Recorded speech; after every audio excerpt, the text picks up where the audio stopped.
Final version of Shannon's show, you begin to see one of the trade-offs of the Character Builder program. Although no expertise as a 3D artist or animator is required, notice the difference. Actually, it doesn't look too bad on this low-res The degree to screen, which the figure can be realistically animated is limited. On the left is Shannon. That's what you can do with Character Builder. On the right is the kind of professional animation that you would find in a movie or in a high-end video game.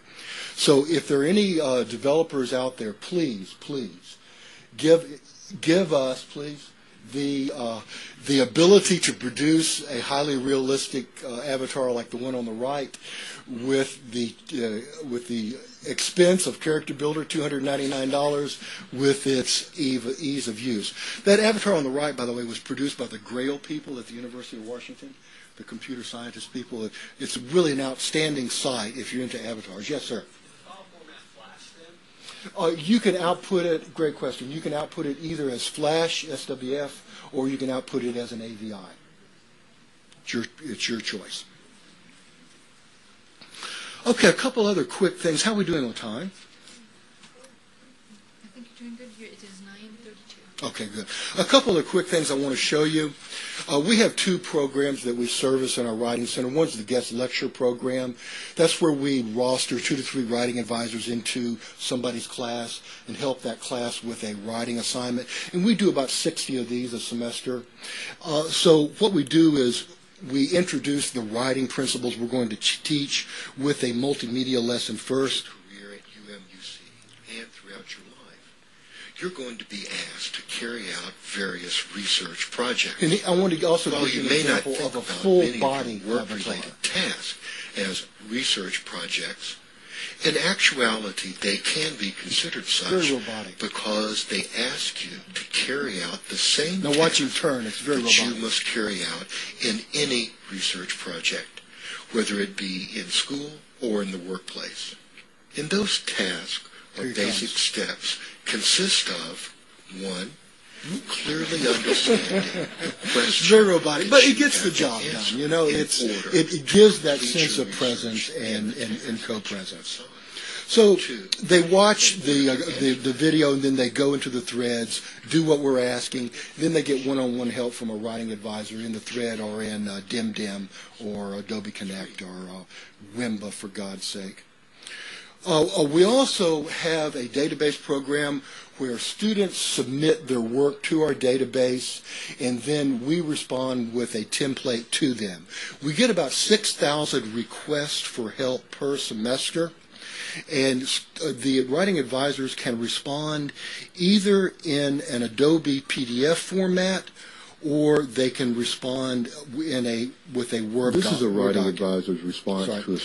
If they respond with an Adobe PDF document, the files play directly in the document. I don't know if you know that or not about Adobe 9 and 9.1, but the files actually play on the document. Welcome to the Effective Writing Center at UMUC.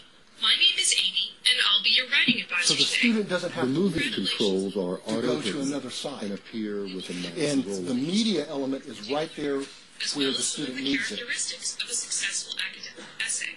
For example, down here, this advisor was giving some advice on the introductory paragraph. The student needed to revise her introductory paragraph. Sure enough, just put the lesson right there. On the introductory paragraph.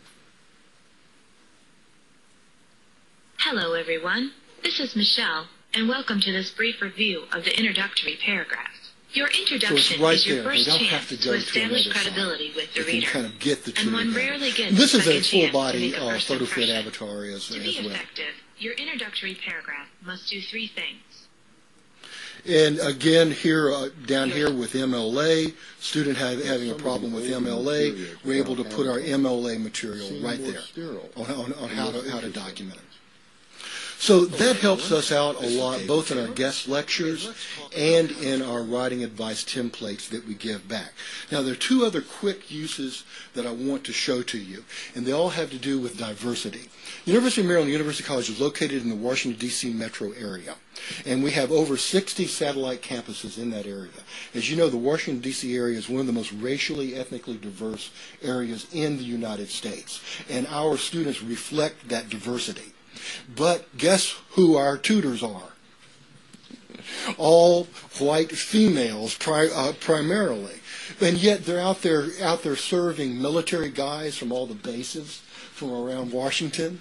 They're serving the strong Asian and Middle Eastern populations that are in the Washington, D.C. area. But yet we know that we are programmed to like people similar to us. PhotoFit gives you the ability to actually change the race of any avatar. Keep the same script, keep the same everything, but you can alter the race for flexibility. So let's take our Nordic Swedish Shannon here, who, as you can see, is highly Northern European, and let's change her into, let's say a 30-year-old African-American female who makes up 47% of our population.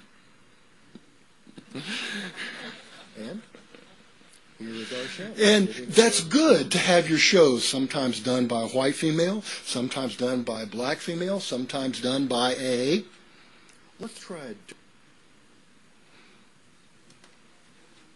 Yes, done by a... You see it coming. An Asian female. Here's our Southeast Asian. Same voice, same script, same original photograph, but now I have 3 different shows of Shannon giving the same guest lecture. And I can rotate them in and out in order to say we accept diversity at the school. We embrace diversity. We celebrate diversity. We are the melting pot. And then there's one other use that I want to show you, and this is the copyright-free use.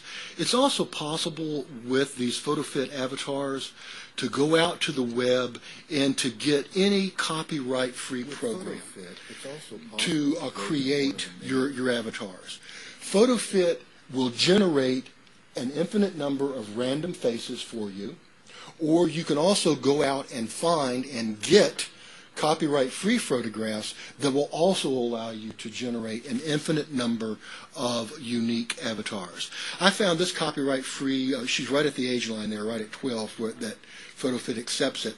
I found this subject on a Romanian photographer's site. It had a section called Nature, People, Cities. I found this young subject. I had no idea what race she was. What would you guess right now her race is? What? Roma. That's what I thought too. I called her my gypsy girl. And sure enough, you're going to see what PhotoFit does to her, and that's exactly where she comes out. That unique blend between European and Near Eastern.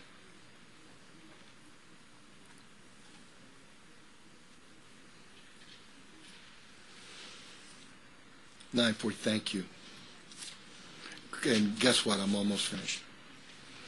As I said, PhotoFit does not render anything less than 20 years of age, and that has to do with the algorithms that are in it. There's a different set of algorithms for adults than there are for children. But just a fascinating avatar, I thought, because of that fascinating Roma look. There's her race profile. And here she is in finished form.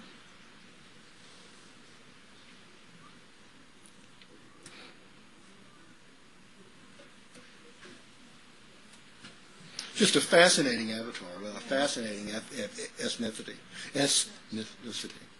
Okay, well, we kind of flew through all that stuff, and I appreciate your patience. Again, if you have a handout, you have access to all of the research behind this, and you have access to this presentation online.